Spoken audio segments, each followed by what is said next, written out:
എന്താണ് down syndrome? Down syndrome എന്ന് പറയുന്നത് ഒരു അസുഖമല്ല, അതൊരു പ്രത്യേക അവസ്ഥയാണ്. അമ്മയിൽ നിന്നും അച്ഛനിൽ നിന്നും കിട്ടുന്ന ജനിതക ഘടകങ്ങളിൽ വരുന്നൊരു വ്യതിയാനത്തെ തുടർന്ന് കുഞ്ഞൊരു പ്രത്യേക അവസ്ഥയിലാണ് ജനിക്കുന്നത്. ആ അവസ്ഥ ഒരിക്കലും നമ്മൾ ചികിത്സിച്ച് മാറ്റാൻ പറ്റുന്നതല്ല. ജനിതകമായിട്ടുള്ള ഘടനയിലുള്ള വ്യത്യാസം കാരണം കുഞ്ഞിനെ കാണുമ്പോൾ തന്നെ ഫേഷ്യൽ ഫീച്ചേഴ്സിൽ വ്യത്യാസമുണ്ട്.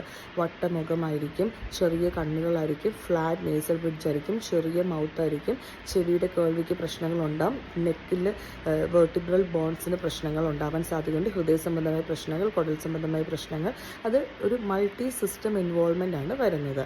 ഇങ്ങനെ ജനിക്കുന്ന കുഞ്ഞുങ്ങളുടെ IQ അത് വ്യത്യാസപ്പെട്ടിരിക്കുന്നു. പക്ഷേ ഇവരുടേതായ കാര്യങ്ങളിൽ ഭയങ്കര മിടുക്കരുമായിരിക്കും. അപ്പോൾ ഇതൊരു പ്രത്യേക ഒരു അവസ്ഥ ആയതുകൊണ്ട് തന്നെ നമുക്കിത് ഉണ്ടാവുന്നത് പ്രിവെൻറ്റ് ചെയ്യുകയാണ് ഏറ്റവും ഇമ്പോർട്ടൻറ്റ്.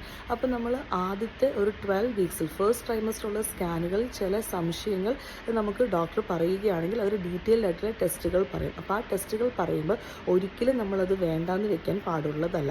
പ്രിവെൻഷനാണ് എപ്പോഴും നമുക്ക് ബെറ്റർ. അപ്പം ഇങ്ങനൊരു ബുദ്ധിമുട്ട് കാണുകയാണെങ്കിൽ ഡോക്ടർ പറയുന്ന സ്കാനുകൾ ചെയ്ത് അത് കൺഫേം ചെയ്ത് നമുക്ക് അതിനനുസരിച്ച് ഏർലി ഇൻ്റർവെൻഷൻസ് ചെയ്യാൻ സാധിക്കുന്നതാണ്.